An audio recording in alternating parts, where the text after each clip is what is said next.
the people running in this election on November 3rd, including in my state, have advocated a single-payer system, sometimes called Medicare for All, sometimes called the public option, but it's all a slippery slope toward a single-payer system. And I just think it's important to point out what they are advocating, because it is extraordinarily radical. For the 100 and maybe 80 million Americans who get their health insurance on the job, they would eliminate that. They would take that away from them in order to put them on a single-payer government program.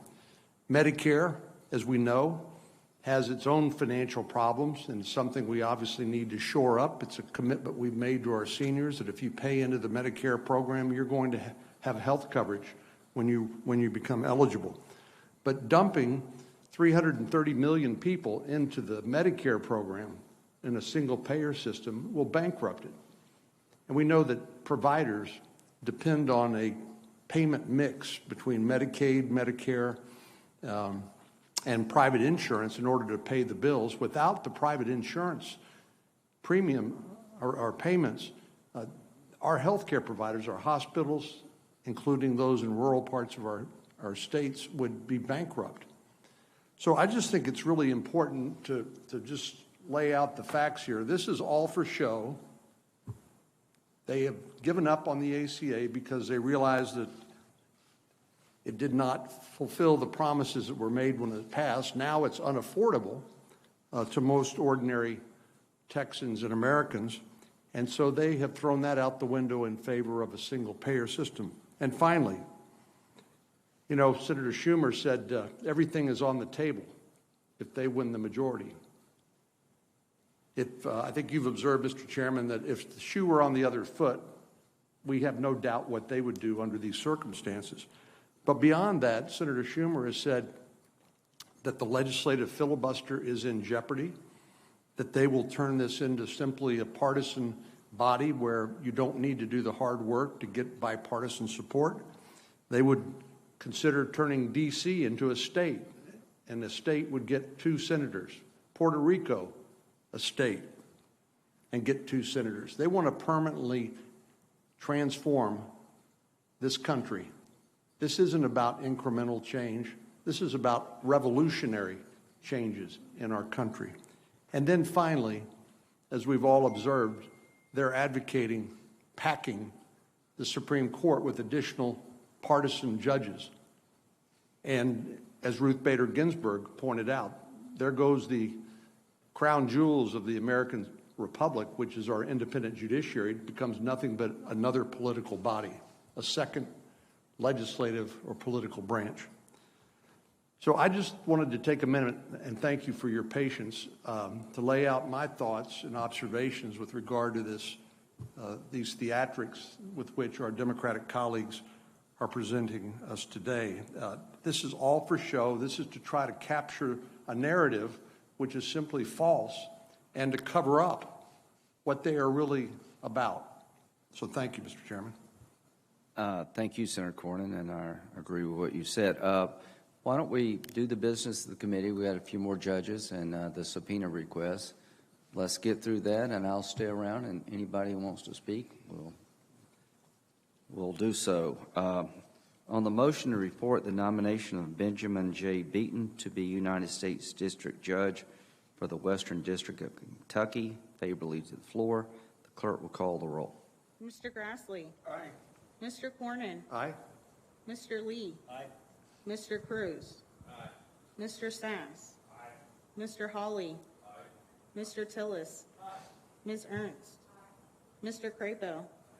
Mr. Kennedy. Mrs. Blackburn. Mrs. Feinstein. Mr. Leahy. Mr. Durbin. Mr. Whitehouse. Ms. Klobuchar. Mr. Coons. Mr. Blumenthal. Ms. Hirono. Mr. Booker. Ms. Harris. Mr. Chairman. Aye. Mr. Chairman, the votes are 12 yeas and 10 not present. The nomination will be reported favorably to the floor. On the motion to report the nomination of Christy Johnson to be United States District Judge for the Southern District of Mississippi, favorably to the floor. The clerk will call the roll. Mr. Grassley. Aye. Mr. Cornyn. Aye. Mr. Lee. Mr. Cruz. Mr. Sass. Mr. Hawley. Mr. Tillis. Ms. Ernst. Mr. Crapo. Mr. Kennedy. Mrs. Blackburn. Mrs. Feinstein. Mr. Leahy. Mr. Durbin. Mr. Whitehouse. Ms. Klobuchar. Mr. Coons. Mr. Blumenthal. Ms. Hirono. Mr. Booker. Ms. Harris. Mr. Chairman. Aye. Mr. Chairman, the votes are 12 yeas and 10 not present. The nomination will be sent to the floor favorably. Motion for Taylor B. McNeil to be United States District Judge for Southern District of Mississippi, favorably to the floor. The clerk will call the roll. Mr. Grassley. Aye. Mr. Cornyn. Aye. Mr. Lee. Aye. Mr. Cruz. Mr. Sass. Mr. Hawley. Mr. Tillis. Ms. Ernst. Mr. Crapo. Mr. Kennedy. Mrs. Blackburn. Mrs. Feinstein. Mr. Leahy. Mr. Durbin. Mr. Whitehouse. Ms. Klobuchar. Mr. Coons. Mr. Blumenthal. Ms. Hirono. Mr. Booker. Ms. Harris. Mr. Chairman. Aye. Mr. Chairman, the votes are 12 yeas and 10 not present. The reported favorably to the floor. Next, Catherine Mizell to the United States District Judge for the Middle District of Florida, favorably to the floor. The clerk will call the roll. Mr. Grassley. Aye. Mr. Cornyn. Aye. Mr. Lee. Mr. Cruz. Mr. Sass. Mr. Hawley. Mr. Tillis. Ms. Ernst. Mr. Crapo. Mr. Kennedy. Mrs. Blackburn. Mrs. Feinstein. Mr. Leahy. Mr. Durbin. Mr. Whitehouse. Ms. Klobuchar. Mr. Coons. Mr. Blumenthal. Ms. Hirono. Mr. Booker. Ms. Harris. Mr. Chairman. Aye. Mr. Chairman, the votes are 12 yeas and 10 not present. Nomination of Thompson Dietz to the United States District Judge for, to be United States District Judge for the United States Court of Federal Claims, favorably to the floor. The clerk will call the roll. Mr. Grassley. Aye. Mr. Cornyn. Aye. Mr. Lee. Aye. Mr. Cruz. Mr. Sass. Mr. Hawley. Mr. Tillis. Ms. Ernst. Mr. Crapo. Mr. Kennedy. Mrs. Blackburn. Mrs. Feinstein. Mr. Leahy. Mr. Durbin. Mr. Whitehouse. Ms. Klobuchar. Mr. Coons. Mr. Blumenthal. Ms. Hirono. Mr. Booker. Ms. Harris. Mr. Chairman. Aye. Mr. Chairman, the votes are 12 yeas and 10 not present. The nomination will be reported favorably to the floor.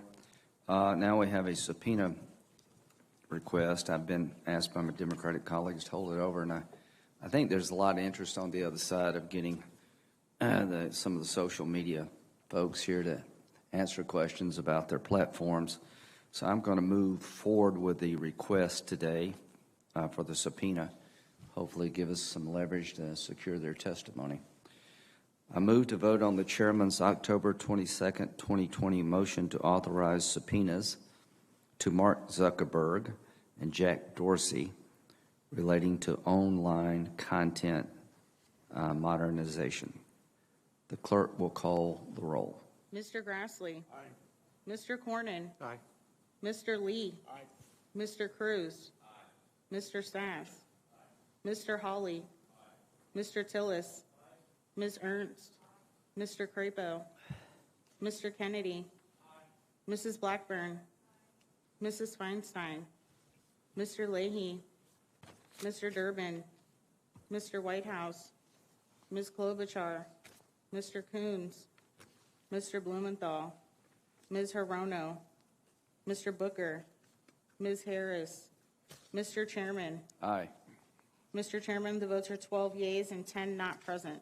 Motion is passed. Thank you. All right. Thank you all. I'll be glad to listen to any comments you'd like to make. But we did it. We did it. Judge Barrett's going to the floor. I hope you look back on this time on the committee and say, I was there when it mattered, and you were. Senator Lee. Thank you, Mr. Chairman. It is indeed an honor to be here on this historic occasion when we've confirmed Judge Barrett and forwarded favorably to the floor our recommendation. As I've said ever since she was nominated to this position, Judge Amy Coney Barrett is one of the most impressive legal minds in the United States. She's a thoughtful and fair-minded lawyer, a loving daughter, wife, and mother, and a devout believer in her faith and in the Constitution. She was arguably the most impressive judicial nominee that I've ever seen in any of these hearings, and I've been watching them intently since I was a kid. Judge Barrett is going to make an absolutely outstanding Supreme Court justice, and the American people will be really lucky to have her on the bench. It is a shame that our colleagues on the other side, having failed to lay a glove on Judge Barrett during the hearings, have chosen to walk out on this process, and in so doing, walk out on the American people. This is sad, but in context, it's not really that surprising. I suppose we should be grateful that a walkout is all the Democrats will do to Judge Barrett today. Not all nominees have been so lucky. This is an important point for those watching these proceedings who might be tempted to believe the pious pearl-clutching and performance art of the media and the minority party about this particular nomination. I'd like to take a few moments to set the record straight about the history of this process and why America needs and deserves to have Judge Barrett on the Supreme Court. For the first 200 years of the history of our republic, Supreme Court nominations of both political parties were almost always polite and even boring, relatively nonpartisan, non-political affairs. Judicial nominees were examined for their qualifications and rejected by the Senate only in relatively rare instances. But that era of generally common mutual respect ended in 1987 when a Democratic-controlled Senate shamefully and slanderously defeated the nomination of one of the country's most respected lawyers and constitutional scholars. That is Judge Robert Bork. The cynical attacks against Judge Bork, whose only offense was that he was a conservative, were dirty, and they were downright dishonest. But like the boy who cried wolf, Senate Democrats got away with it, at least the first time. 4 years later, President George Herbert Walker Bush nominated Judge Clarence Thomas, then serving on the U.S. Court of Appeals for the D.C. Circuit, to replace Justice Thurgood Marshall. Democrats on the Judiciary Committee, Democrats, not Republicans, tried to do to Judge Thomas what they had done to Judge Bork a few years earlier. The public was now wise to the Democrats' game, and that particular attack, while injurious, failed.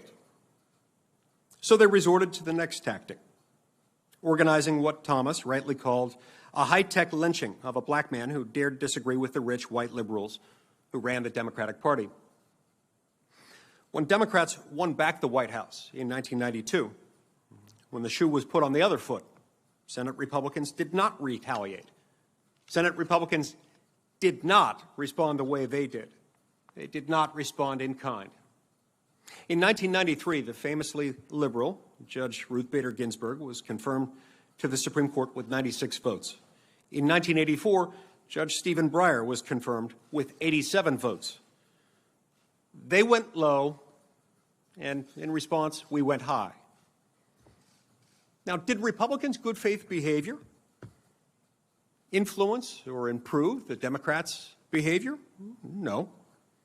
The record suggests that it only encouraged them. Within a decade, Democrats once again breached norms.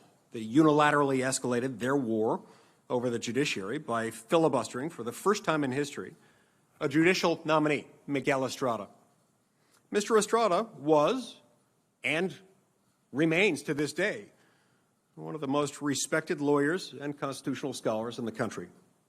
He was a natural and inspiring choice to serve as a federal appellate judge.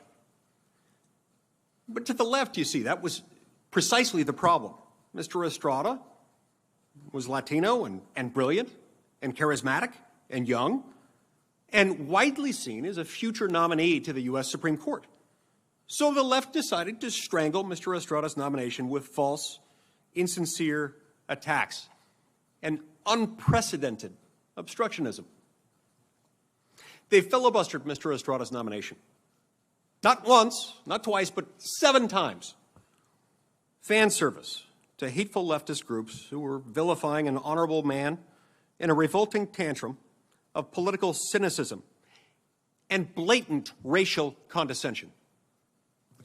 Sure, during this ordeal, Mr. Estrada's family suffered irreparable tragedy, but at least the New York Times was happy. And the left sent a clear message to Latino Americans about what they can expect if they, too, dare question liberal orthodoxy. Thus, Democrats ushered in yet another new era in their, not the, but in their judicial culture wars, the era of judicial filibusters. Now remember, at the time of the Miguel Estrada filibuster, Republicans had control of the White House and of the Senate. They could have invoked the nuclear option to break the Democrats' unprecedented norm-breaking obstruction. We didn't. We did not retaliate, not after the Estrada filibuster, not after the Democrats' malignant, mendacious smearing of then-Judge Sam Alito on his way to the Supreme Court. It's not the narrative, but it is the truth. Once again, Democrats went low, cruelly, disgustingly low. And once again, Republicans took the high road. Under President Obama, Republicans accepted the Democrats' practice and required supermajority cloture votes for judicial nominees. After a few years of this, Democrats got tired of having to play by their own rules, so they broke them. In 2013, with a number of Obama policies being challenged on constitutional and other grounds in the courts, Democrats invoked the nuclear option over Senate rules so that they could confirm judges with only 51 votes. Republicans pleaded with Democratic leader Harry Reid not to do it, and we warned Democrats that they would soon live to regret it. But hubris makes the powerful deaf as well as blind. They rammed through their appellate court judges. We could not stop them. They did it because they could. In response, the American people did what they could. In the next election, and in fact, in every single congressional election since the Democrats went nuclear in 2013, the American people returned a Republican majority to the Senate. That included the election of 2014, which meant that when President Obama appointed Judge Merrick Garland to replace the late Justice Antonin Scalia,